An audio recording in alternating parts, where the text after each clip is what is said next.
పోరాటాలతో వచ్చినటువంటి స్వాతంత్రం.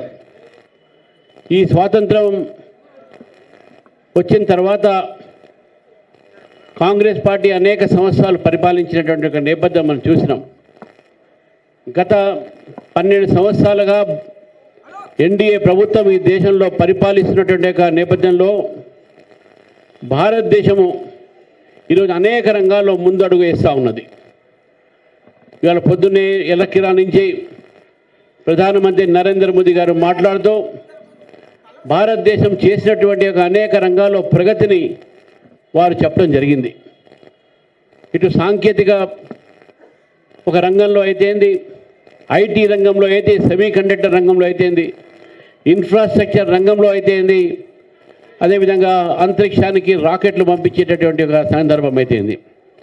ఈరోజు దేశం స్వతహాగానే యుద్ధ విమానాల్ని కూడా నిర్మాణం చేసుకునేటటువంటి ఒక ఘనత, అటువంటి ఒక సామర్థ్యాన్ని మనం పొందుకున్నాం. ఈరోజు నరేంద్ర మోదీ గారి నాయకత్వంలో ఈరోజు మొత్తం దేశం కూడా ఈరోజు గర్విస్తూ ఉన్నది. ప్రపంచంలో దాదాపు 4వ స్థానంలో అతిపెద్ద ఆర్థిక వ్యవస్థగా ఈటెల రాజేందర్ గారిని రావాల్సి పడుతున్నాం.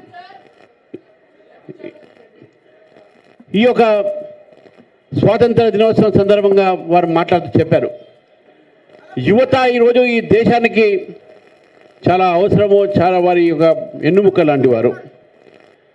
ఈ భారతదేశంలో ఆనాటి ఒక యువత ఒక భాగస్వామ్యంతోనే మనం స్వాతంత్రాన్ని పొందున్నాం.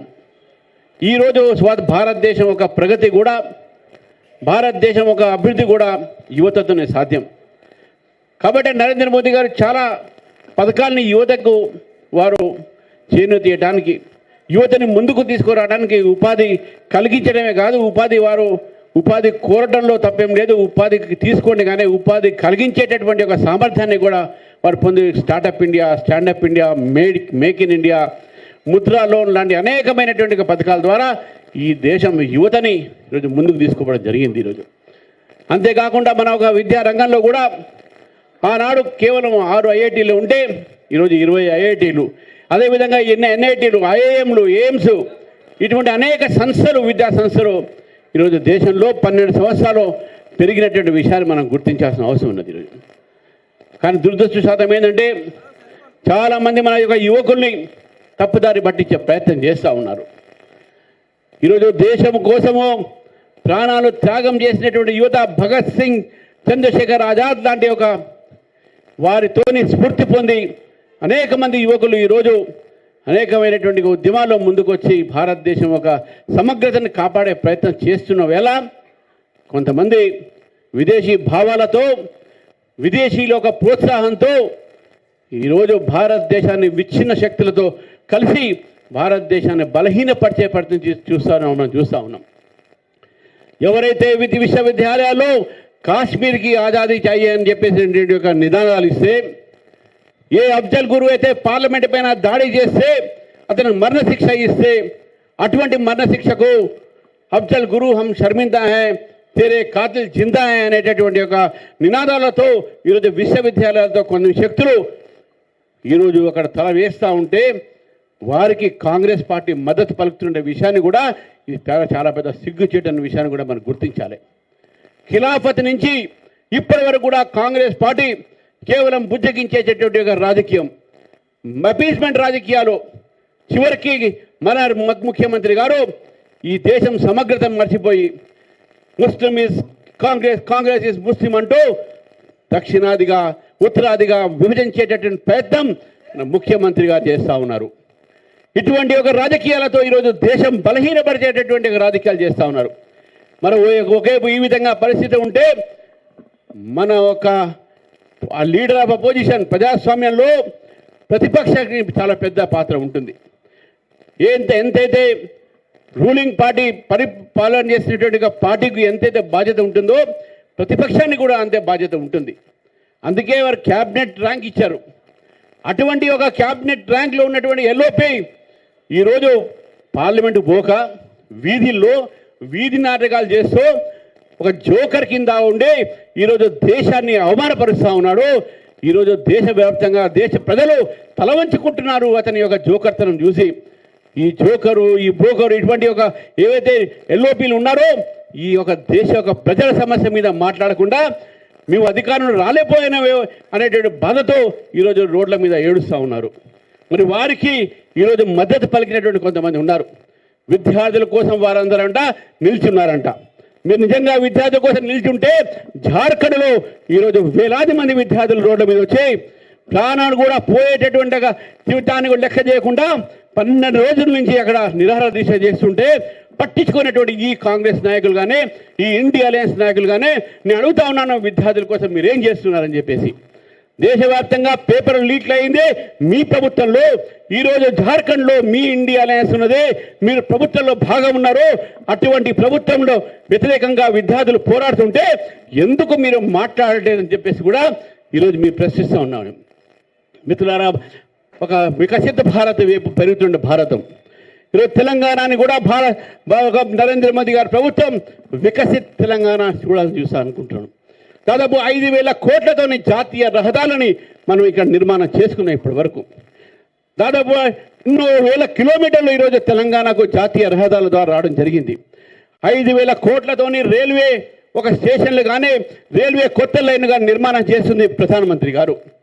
మరి ఫసల్ బీమా యోజన లాంటి ఒక రైతులకు లాభపడేటటువంటి పథకాలు తీసుకువస్తే ఆ రైతు సంబంధించినటువంటి ఫసల్ బీమా యోజనకు కట్టాల్సినటువంటి రసం కట్టకుండా ఈరోజు తెలంగాణ రైతులు ఆ ఫసల్ బీమా యోజనని కోల్పోతున్నటువంటి పరిస్థితి తెలంగాణ ఉందంటే దానికి కేవలం కాంగ్రెస్ పార్టీ నిర్లక్ష్యం అని చెప్పేసి.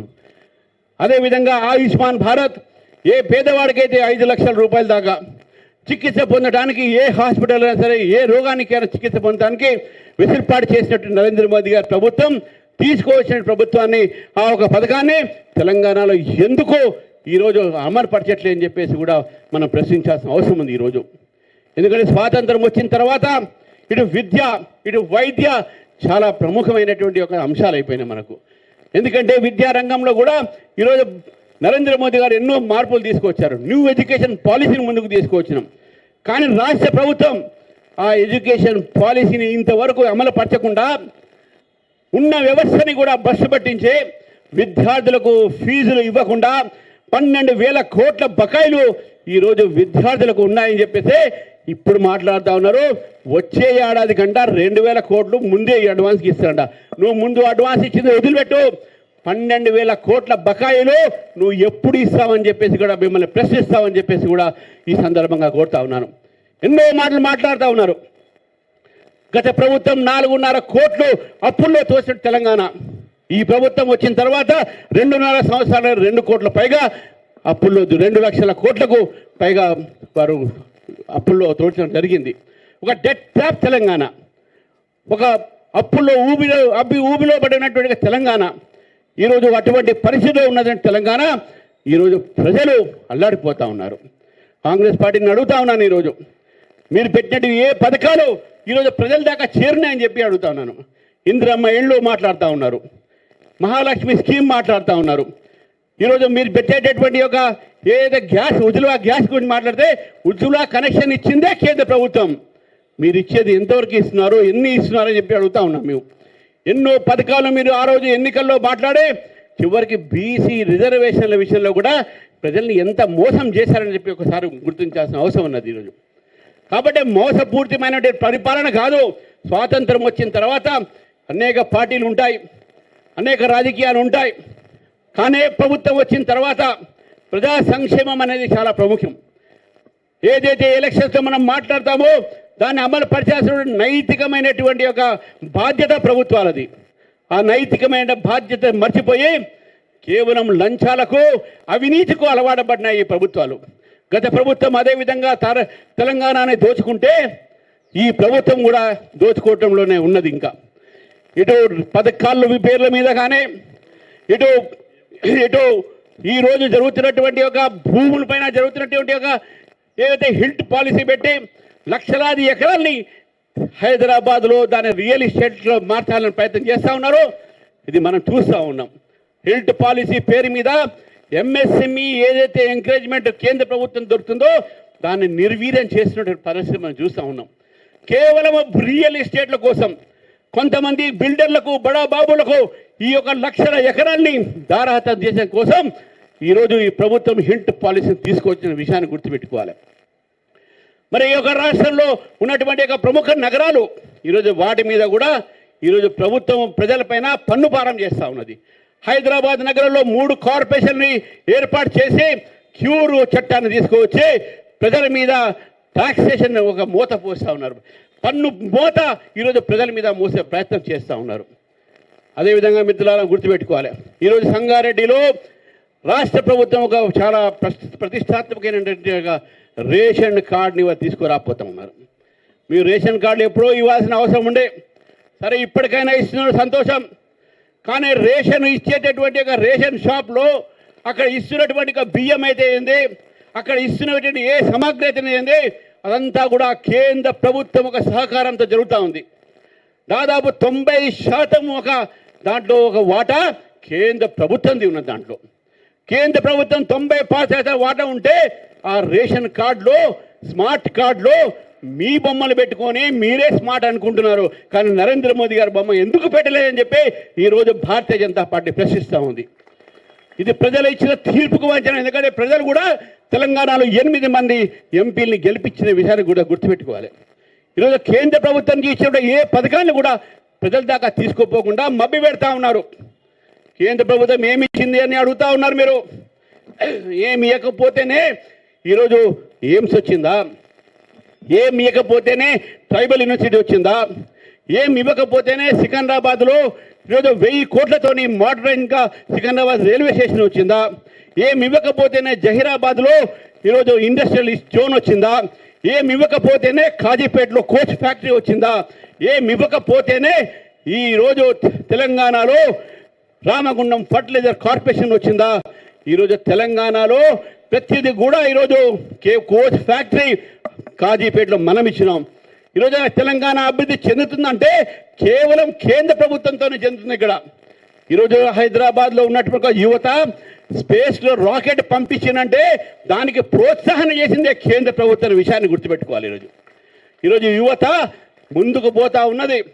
సైన్స్లో, ఎడ్యుకేషన్లో, అన్ని ఫీల్డ్లో పోతా ఉన్నాం. హైదరాబాద్ నగరంలో సివిల్ ఏవియేషన్ రీసెర్చ్ ఆర్గనైజేషన్ ఇక్కడ పెట్టడం జరిగింది.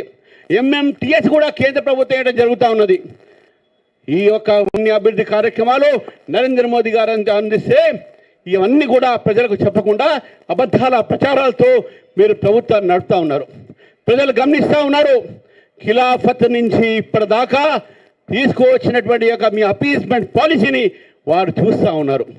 కాబట్టి మిత్రులారా, ఈ సందర్భంగా భారతీయ జనతా పార్టీ తెలంగాణ ప్రజలకు స్వాతంత్ర ఉత్సవ సందర్భంగా శుభాకాంక్షలు తెలియజేస్తూ ఈ మోసపూర్వకమైనటువంటి యొక్క ప్రభుత్వాలు ఏవైతే ఉన్నాయో, ముఖ్యంగా కాంగ్రెస్ ప్రభుత్వం, గత ప్రభుత్వంలో కూడా ఈ 2 ప్రభుత్వాలు కూడా ప్రజల్ని ఏ విధంగా దోచుకున్నారో, ప్రభుత్వాన్ని ఏ విధంగా దోచుకొని ఈరోజు మమ్మల్ని అప్పుల్లో దోశారో ఇవన్నీ కూడా గమనించాల్సిన అవసరం ఉన్నది. చివరికి నేను ఎంత యువతకు నేను పిలుపునిస్తున్నాను.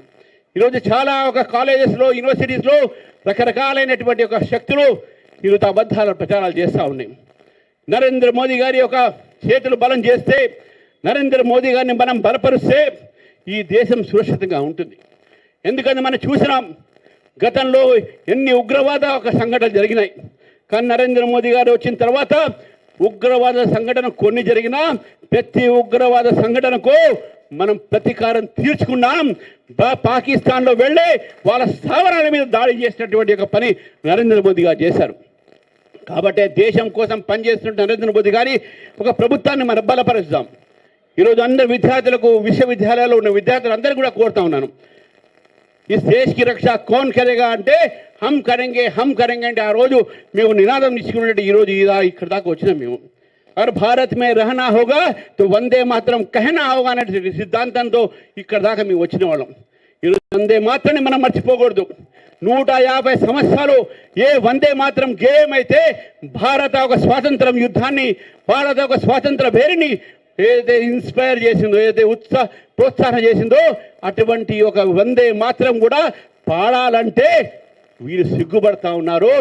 మనం కూడా వాళ్ళని చూసి సిగ్గుపడతా ఉన్నాం. అసెంబ్లీలో వందే మాత్రం పాడుతుంటే, వందే మాత్రం గేమ్ ఆడుతుంటే మజ్లిస్ ఎమ్మెల్యేలు అక్కడే కూర్చొని వందే మాత్రం అవమానపరిచిన విషయాలు కూర్చొని ఇక సహించాం మనం. దేశం మీద ఎటువంటి ఒక అనుచితమైన వ్యాఖ్యలు చేసినా, దేశాన్ని అవమానపరిచినా, దేశంలో ఎటువంటి ఒక మన స్వాభిమాన్ని అవమానపరిచినా భారతీయ జనతా పార్టీ ఊరుకునేది లేదని చెప్పేసి ఈ సందర్భంగా తెలియజేస్తూ మరొక్కసారి ఈ యొక్క 80వ సంవత్సరం ఒక స్వాతంత్ర దినోత్సవ సందర్భంగా భారతీయ జనతా పార్టీ తరఫు నుంచి తెలంగాణ ప్రజలకు నేను శుభాకాంక్షలు తెలియజేస్తున్నాను. భారత్ మాతా కీ జై.